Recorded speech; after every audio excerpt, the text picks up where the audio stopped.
Қош келдіңіздер менің каналыма. Бүгін біз кәдімгі нақыштағы трендте жүрген тақия тігіп көреміз. Алдымен осы тақияның пішімін кесіп дайындап қойдым. Осы тақияның ұзындығын өздеріңіз осы бастың өлшеміне қарай аласыздар. 58, кішкене қыздардікі болса 50-48-ден ала берсеңіздер болады. Ал мен бүгін 62 алып тұрмын адам басына қарай. Осы жанына қосатын матаның ұзындығы да ені де 62 және де ұзындығы 62, ені 12.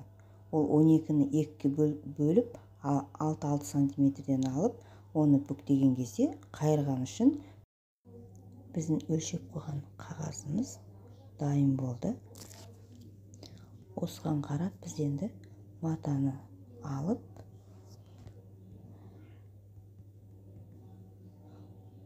осының басындағысын кішкене 5 сантиметрден кішкене кесіп аламыз. Енді біздің матамыз мінекей қыжым деуге де болады, бірақ қаттырақ мата, қызыл түсті. Дайын пішкенімізді алып, осы матаның сыртына сабынды алып, сыртын сызып шығамыз.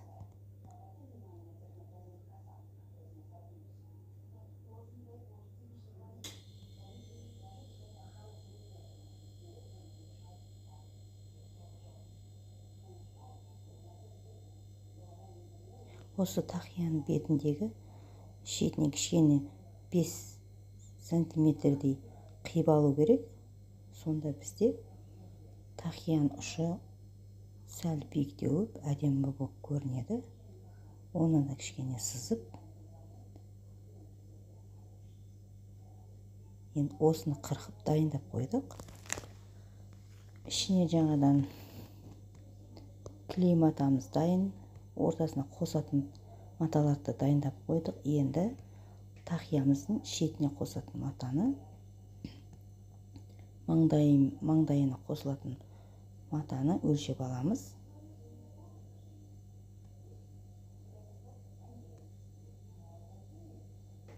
Ұзындығында 62 деп аламыз.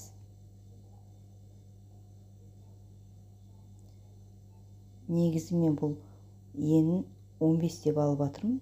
Өйткені тіккен кезде кішкентай болып қалады, сонда дәл 12 сантиметрге жетеді.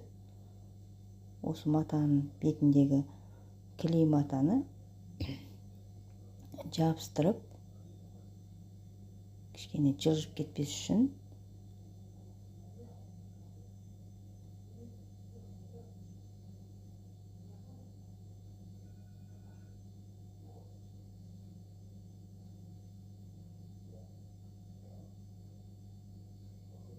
сантиметрден оны бірінші қиып аламыз. Матаның бетін жаңағы клей матаны жабыстырғанда арты көрінбес үшін алдымен қиып аламыз. Енді осылардың бетін үтікпен басамыз.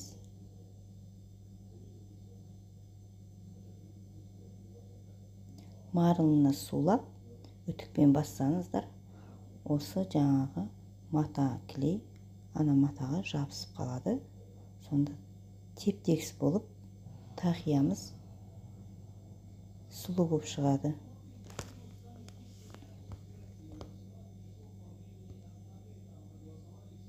Ұнаса, сұрақтарыңыз болса, басып кетіңіздер, дәрекке жазып кетіңіздер. Бұл өте оңай екен. Мен 1-2 видеолардан көрдім. Неге істемеске деп осыны істеп жатырмын. Бірақ олардың пішкені, тіккендері басқаша, а менікі кішкене сәл 1-2 жерлері, өзгеріс жерлері бар. Соны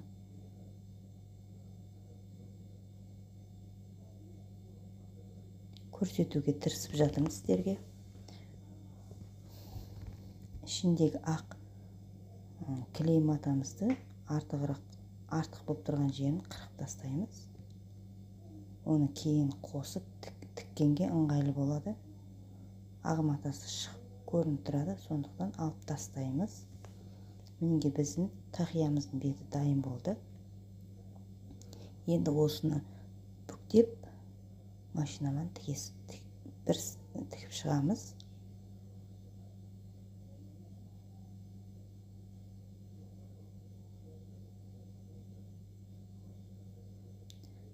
Біздікі дайын, мінеке тіктік. Енді бір-біріне қосып, оны айландырып тігіп шығамыз машинамен. Кәдімгі ұзын жолақпен тігеміз. Енді шетіндегі 68 сантиметр ұзын екі шетіне қосатын матаның ортасына артығырақ қылып кішкене матасын қиып, ортасына қалың болу үшін қосып жібердім. Мынаны кішкене инемен шаншып, жылжымас үшін қадап қойып жатырмын.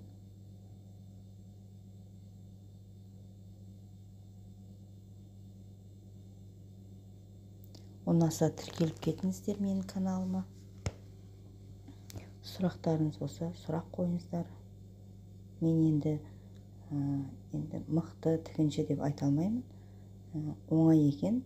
Оңай болса неге тігіп көрсетпеске?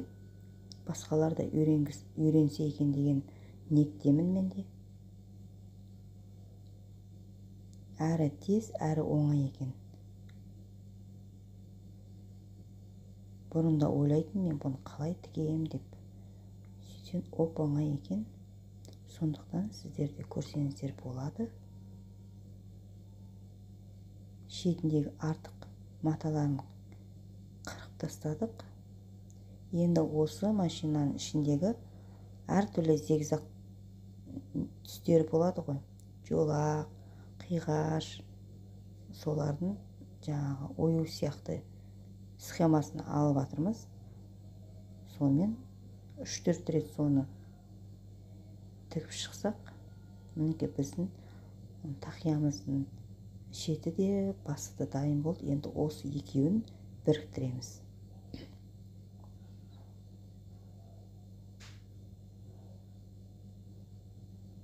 Алдымен мына ұзын қиғаш болмас үшін осындай сәл-сәл кішкене қиып басаңыздар, дөңгелетіп тіккен кезде өзімізге оңай болады. Айландырып тігіп атқан кезде кішкене айланып кетпейді да, даха-даха болып, әдем болып тігіліп шыға келеді.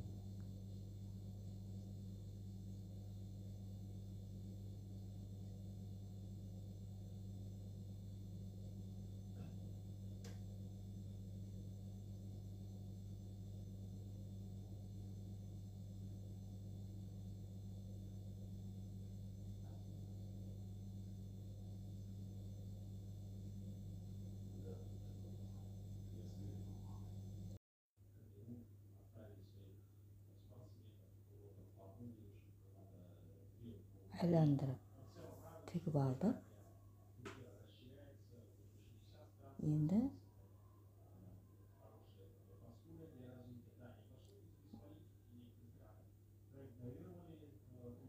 кішкене жаңағы жан-жағын жіптері шашылып тұрмас үшін зигзагпен айландырып тігіп шығамыз.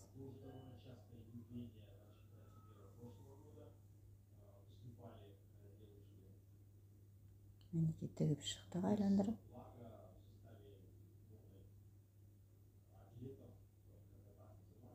Артық маталарын айландырып қырқып шығамыз.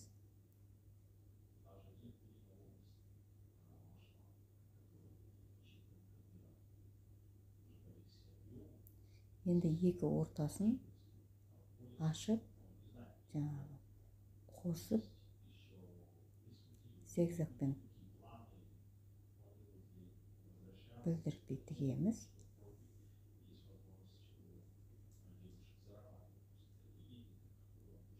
Енді артқы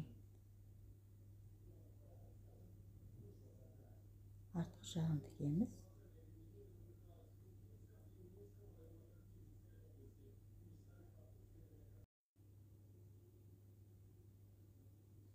Біздің тақиямызды енді оңғаратып артық жіптерін кесіп тастаймыз. мінекей біздің тақиямыз дайын болды. Өте әдемі, түсі де әдемі. Енді осы тақиямыздың сыртын әрілейміз. Енді қазір менде өз бар нәрсемді тігемін. Арнайы моншақ, арнайы жаңағы кішкене нелер болады ғой, темірден жасалған сепочкалар, ондайлар жоқ. Енді біз үйдегі бар нәрсемізбен істейміз. Мақтадан істелінген жаңа үкіметтің дайын оюлары бар. Сол оюларды жайлап тігіп шығамыз.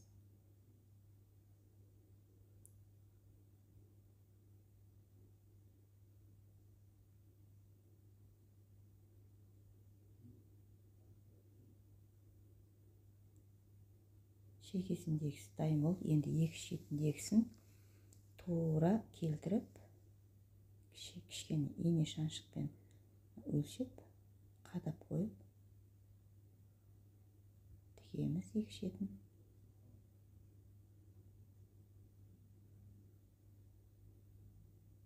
Қазақтың оюлары әдемі ғой.